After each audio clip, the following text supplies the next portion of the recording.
So once people know that we are, quote fingers, in marketing, we get a certain set of questions. And one of the most common questions that we get is how do I grow my social following, particularly at this point in time on Instagram? And we have sort of a canned response by this point, but in this episode of the Big Bad Marketing Podcast, we want to share why maybe that's not the most important thing to think about when you consider your social media presence. I'm Brooke. And I'm Janae. And yeah, I think, Brooke, you're nailing it. In people get really excited about growing their social media without being clear of what that even means. And they're like, I want followers and I want this and that. And we're like, okay, but is that is that the main thing of your business? Having a big follower count on social media? And usually it's not.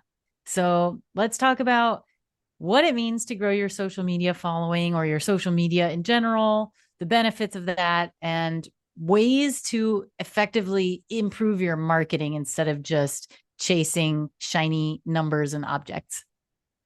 Yeah, but before we dive into that, you had added a term in the show notes that I have seen and heard before, but I don't actually know what it means. So maybe you can enlighten me.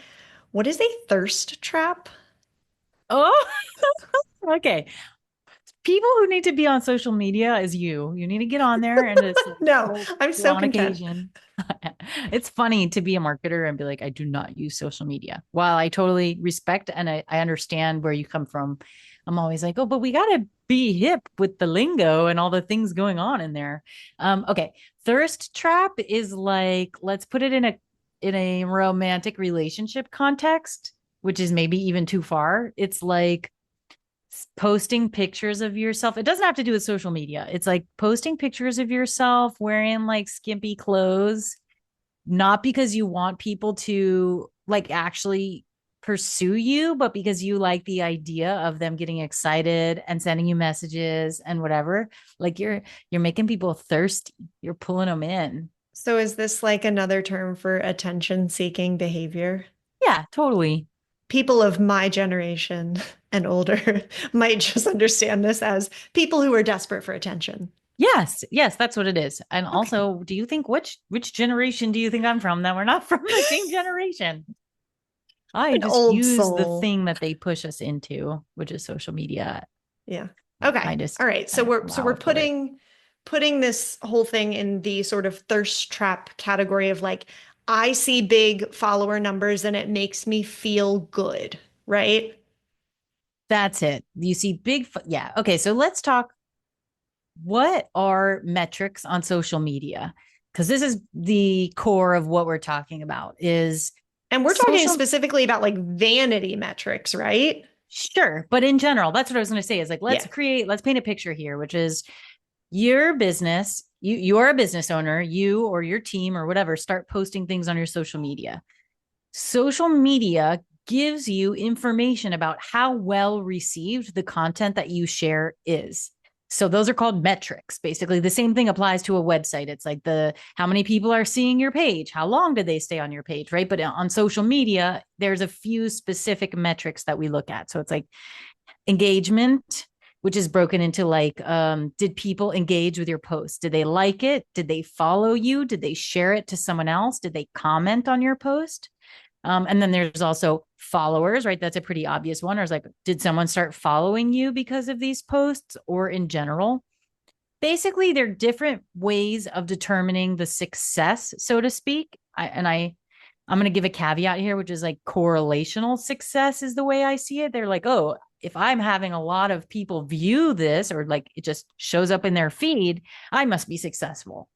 Not necessarily true, because especially like, how are we defining success? But it's a way to start, um, let's see, gauging if your posts are performing well and if they're appealing to your audience. Okay. That's all very helpful. And I think at the core of the idea of I want to get followers is I want to get more business as a result of my social media presence. So I think that is sort of the end game that people really mean. And then they're sort of placing this vanity metric on top of the real metric, which is I want conversions. I want people to buy the thing that I am selling. However, in my head, that means I need more followers, right? Yes, yes. So, like, if we go backwards and we zoom out, this is business owners call us and they're like, I need to be on social media. And we're like, okay, maybe let's talk about it.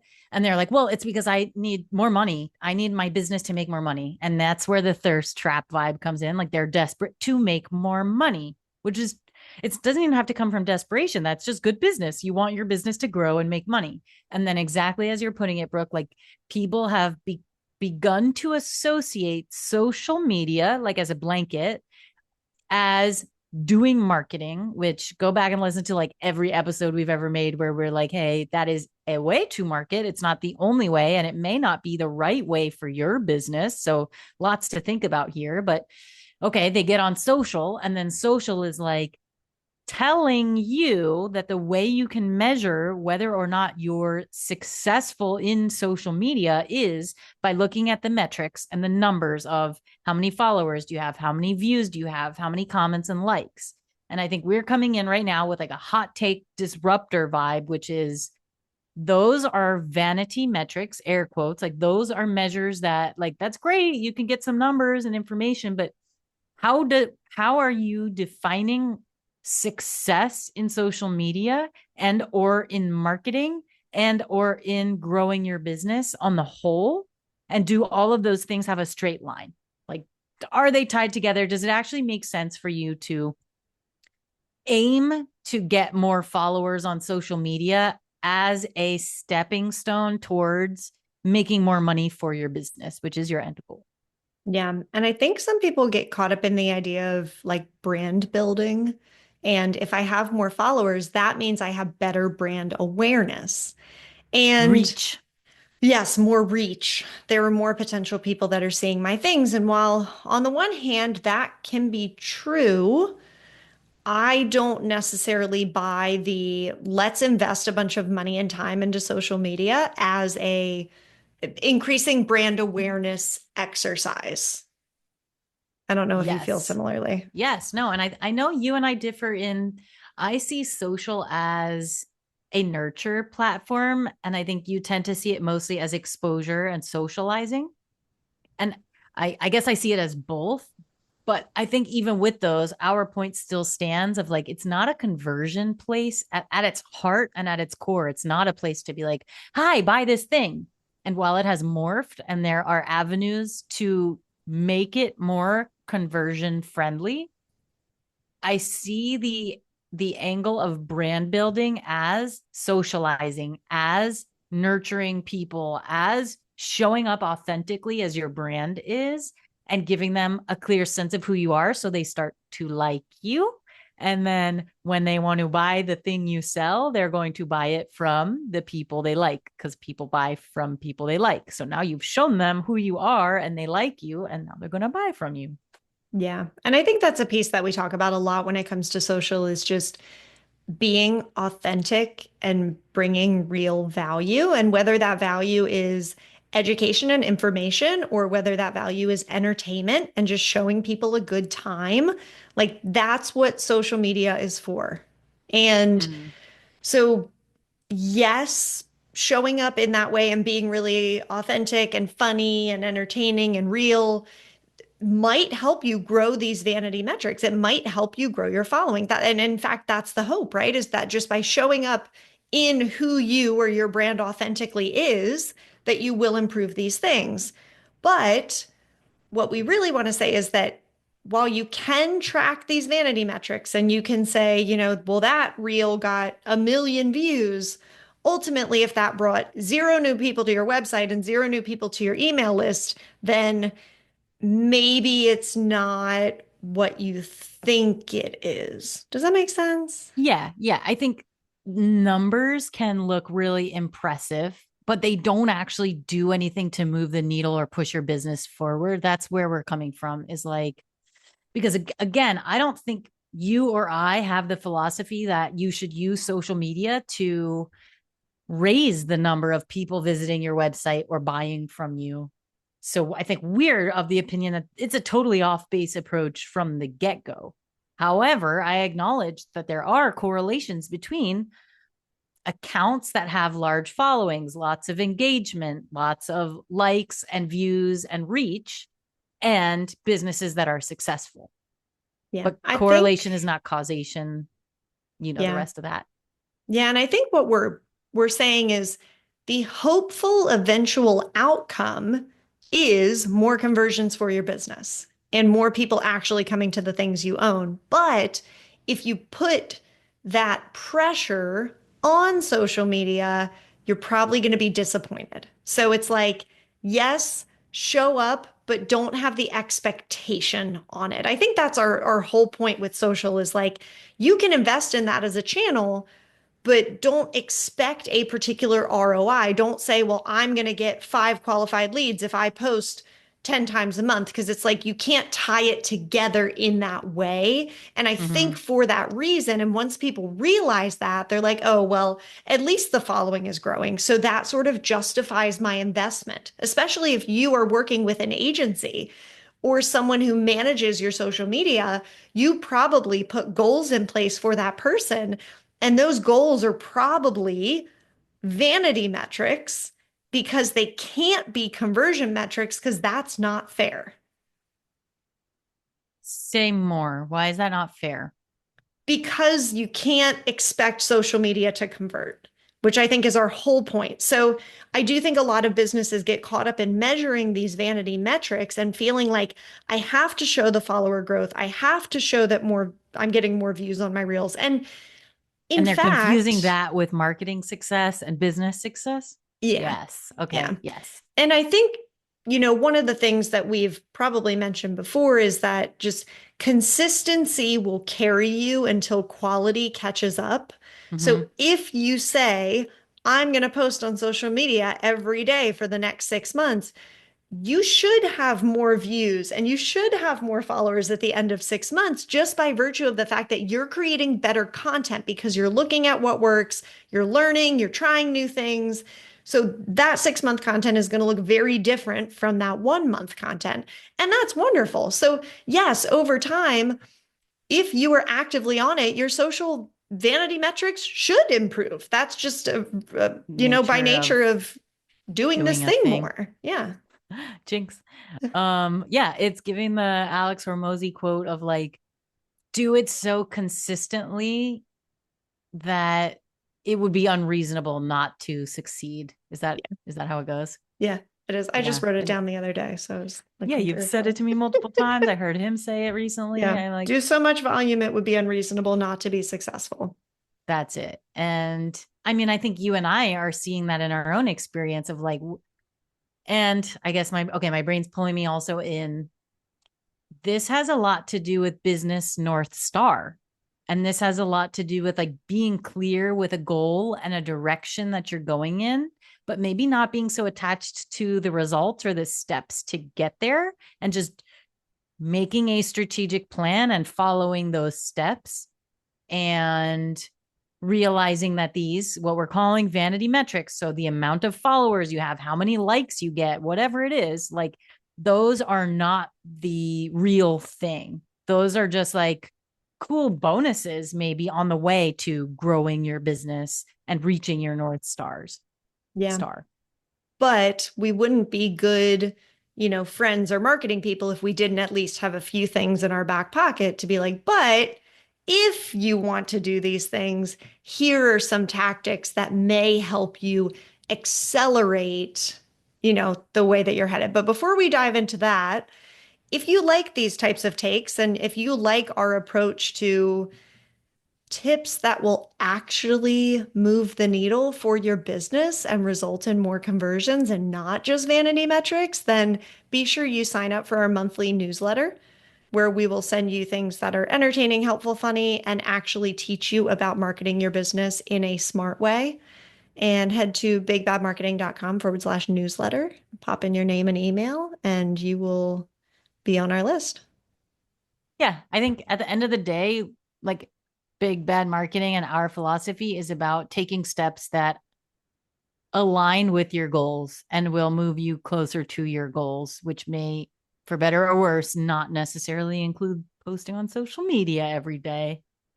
Yes. But if you do want to post on social media, and if you are a marketing person who is in an unfortunate situation where someone has placed goals on Ooh. followers and likes and other things, then you're probably like, well, that's nice that I shouldn't care about this, but my job dictates that I go get, 3x the followers for this account over the next month. So how do I do it? Ugh. Okay, well, can I just pause and say, go bring a hot take to whoever your supervisor is and be like, do we really need to be doing this? Yeah. And share this No podcast guarantees. episode. Yeah. Yeah. DM them this podcast episode or text it to them, right? And be like, hey, by the way, here's a really interesting other perspective on this before we like deeply dive into it any further or waste efforts. Yeah. But I do agree, Brooke. And like, as good marketers, we do have tons of stuff in our back pocket to be like, okay, this is important to you. Here's how we think that we can bolster those numbers in a good, real way. Yeah. Drop So us with, yeah, yeah, what are drop some us of with a those tip. hot tips since you are our in-house social media guru and I just regurgitate things I hear from other people about what's working? Oh, okay. Be a thirst trap and post pictures of yourself in very few clothes. No, I'm just kidding. Oh, Totally that's kidding. what we do on our, if you don't follow us on Instagram, head there. That's what we do, right? You will find videos of our dogs on our Instagram channel where we literally, thank you for saying that, because we are practicing what we preach, which is this is a place to socialize. And like, yes, we mention things that we do and some of our offers, but ultimately we acknowledge that like people just want to hang out with us there and see what we're up to. So there's like behind the scenes videos and us on marketing calls, modeling different things that we help people market. Like, we be real silly there. We're not like serious buy our stuff. Yeah. And dogs. And dogs. Yeah, everybody loves dogs and coffee. Mhm. Okay, so I'm going to start with post frequently.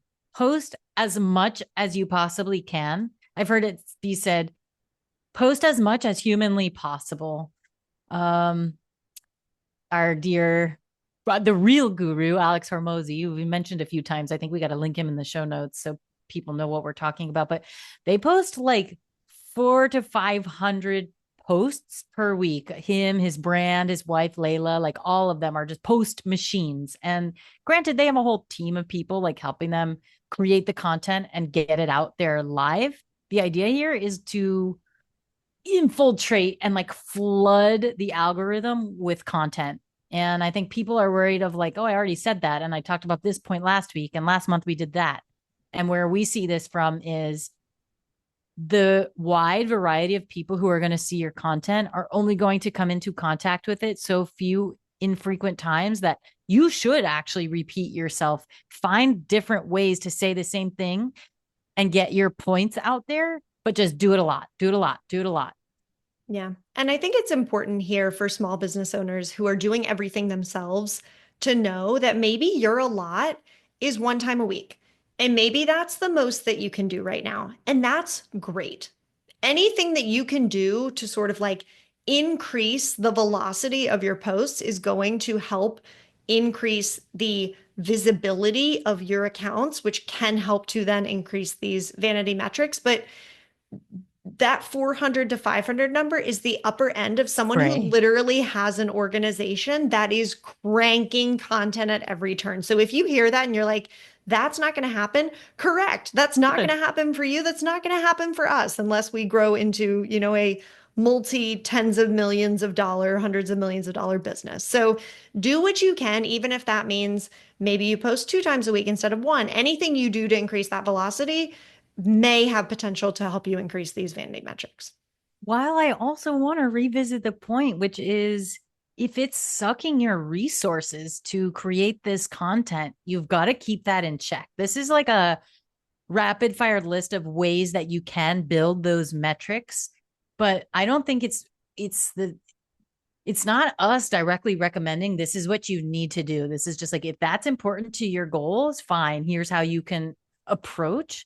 But if creating a ton of social media content takes away from you working in your business and working on your business to reach your actual North Stars and follow your formal strategy of getting more business and more customers, like this should take a back seat. Yeah. Agreed. What else you got for us, Brooke? All right. So this is one that we heard from a partner when we were actually discussing our client's account and growing an Instagram following. And she said that for the 5 minutes before and the 5 minutes after you do a post, go engage with other content, view things, make comments, like things, view people's stories. It is a thing that I think she called it algorithm tricking.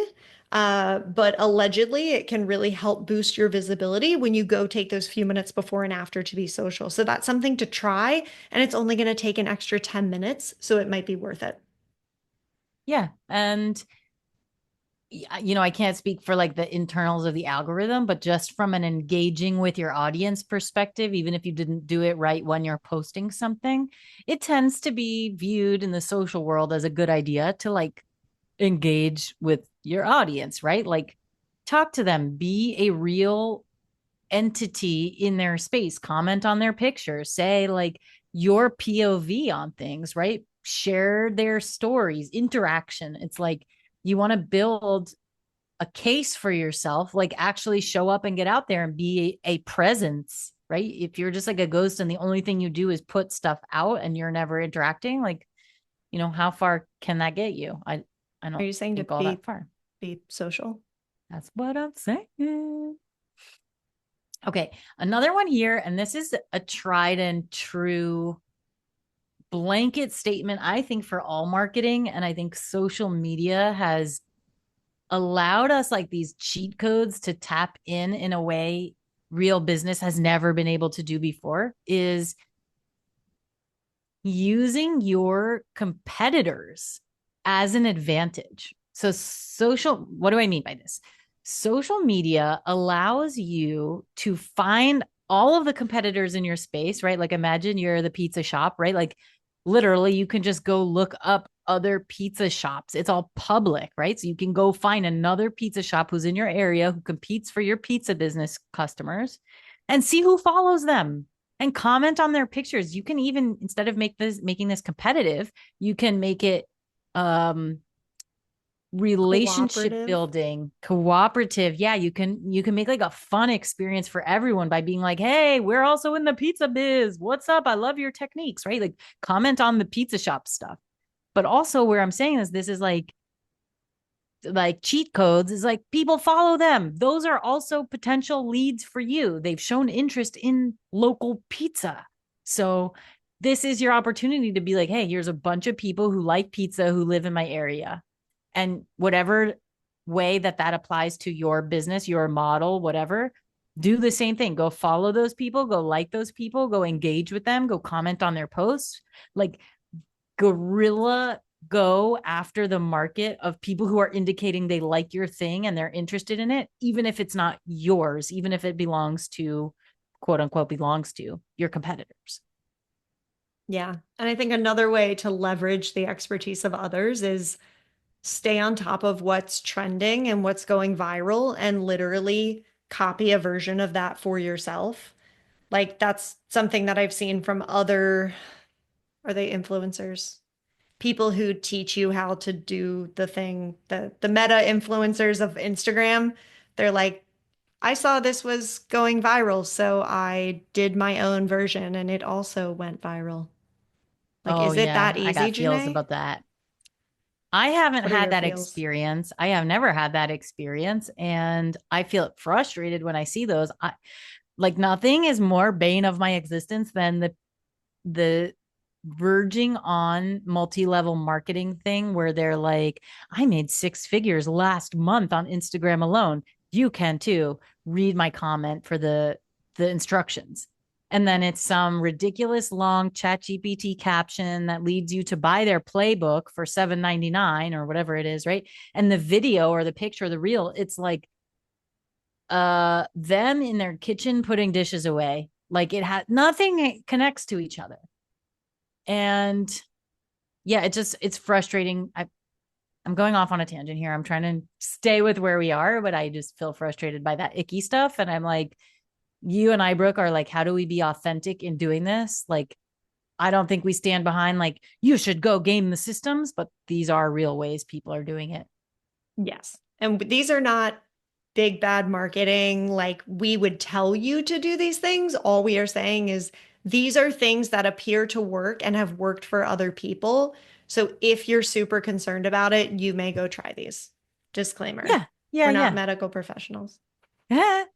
We are marketing pros though, like professional. So I guess where I want to take what you just said is we would urge you, and this is how we work with clients, to look under the hood of your business as your starting point. Figure out the foundations of your business. Identify clear strategic goals of how to grow your business and then make a plan for that. Don't just jump headfirst into, I need to have a huge social media following.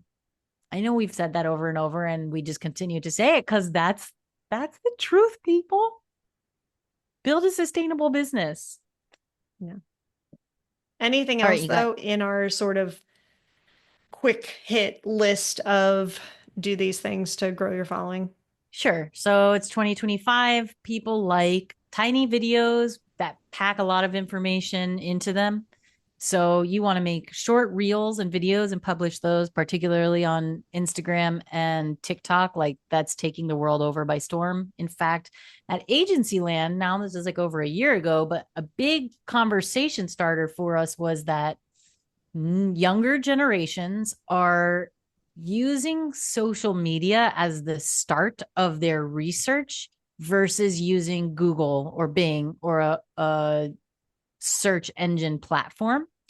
And the point here being you can use your posts on platforms like Instagram and TikTok as opportunities to answer common SEO queries. So, keywords that people are looking up to find your business in a Google platform, but instead, imagine that they're doing that on TikTok and then add hashtags, add content that matches that query and answers those questions right into those social media platforms.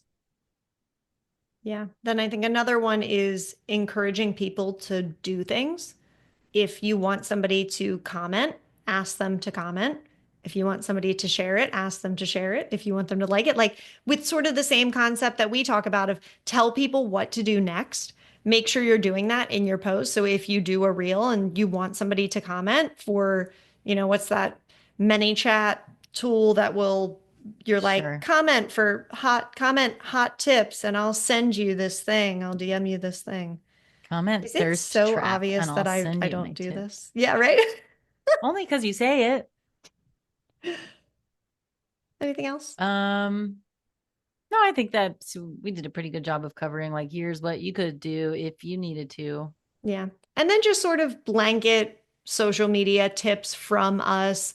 Be social, be real, only promote your stuff every like 10 to 15 posts. Give people a lot of value. Do not be constantly asking them to buy your thing, or they are not going to want to look at your posts. Be funny, entertaining, informative, be social, be real, be authentic. It's just that easy. Yeah. Yeah. It's funny all of the suggestions that come from you while also you're like, but I don't even use social media. But Janae does a great job on our Instagram. So follow us so that you can see Oh. what she does.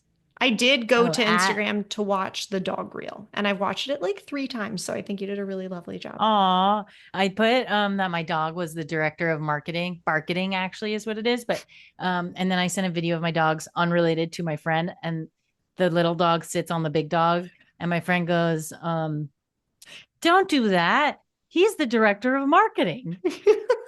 Like, don't sit on him. He's got to get to work. I'm like, yes, we're infiltrating. Yes. People know. People know.